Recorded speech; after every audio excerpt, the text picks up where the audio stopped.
how can I use holiday challenges to connect with my child and build resilience for the future?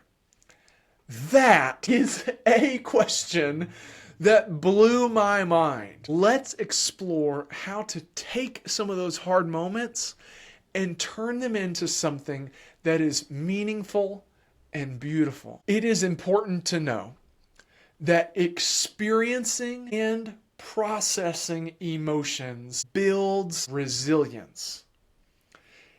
If you are keeping your child from experiencing any difficult emotion, you are not helping set them up for the future where they will experience and have to deal with big, difficult emotions. It's important at every developmental level, and here's why. Because the sadness, anger, and fear that is typical for a 2-year-old to feel is much different than the sadness, anger, and fear that a 15-year-old under typical circumstances should be expected to tolerate. If you wait until your child is 15 to allow them to experience and deal with sadness and anger and fear, they will not have had all the steps and building blocks along the way, and that sadness, anger, and fear will feel too overwhelming. You can think of it like a staircase where every year your child is able to tolerate a little bit more if you have let them tolerate the levels before it.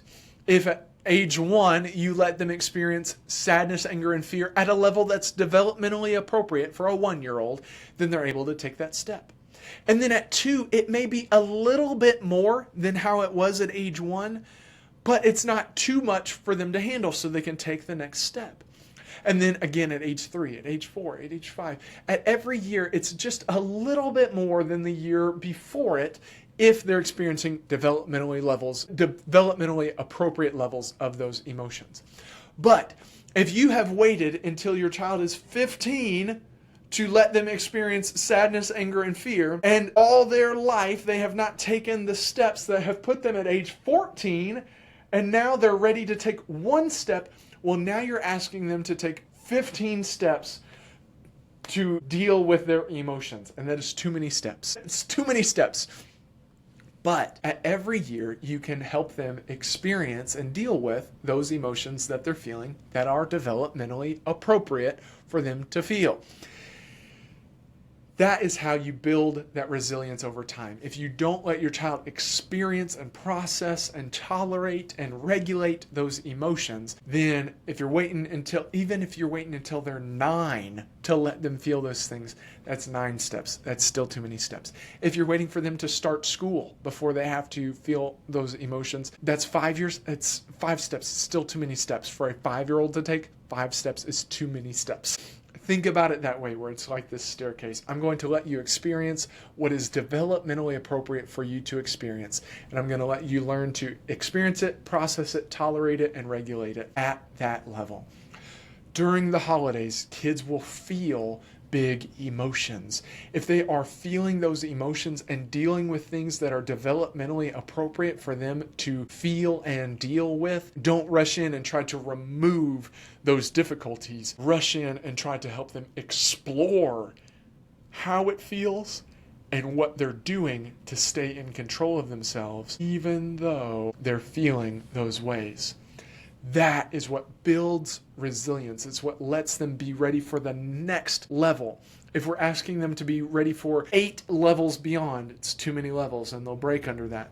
But if we're always asking them to be ready for the next level, that's how they build that resilience. That's really what resilience is being able to deal with what is happening and being able to regulate yourself even when things are happening. That's one thing. Let them experience, process, tolerate, and regulate those emotions that are developmentally appropriate. Another thing you can do is create some meaningful traditions that are much more about prioritizing connection over perfection. And connection over monetary expense. I told you in an earlier video about my great-grandmother who would sit next to me and she would unwrap presents and want to keep the wrapping paper and make sure it was all nice and put away.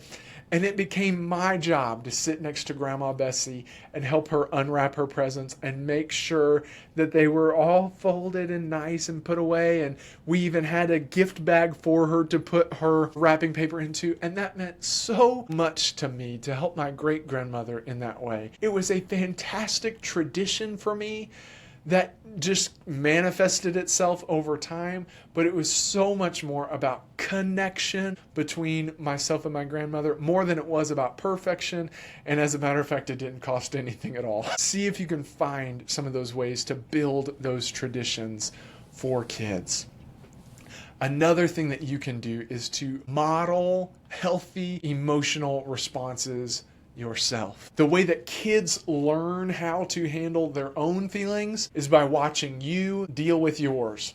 Just last week, I put out a video about what co-regulation is. And co-regulation is really showing a child that, yes, I'm feeling this way, but I can stay in control. If I can stay in control of my feelings, you can stay in control of your feelings.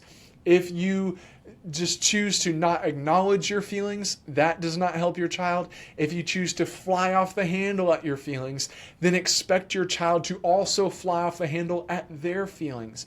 But if you can model some healthy emotional responses to your stress, your child can learn from those and they can implement them for themselves as well. And when you mess up, the best thing that you can do is tell your child you messed up and apologize in whatever way you need to, so that they see it's okay to mess up, but there's a way to handle it when you do. When you model those things for kids, that's how they learn. And then finally, something that you can do is honor a child's grief for lost individuals in their life, whether it be a close family member or a pet or just someone that they loved.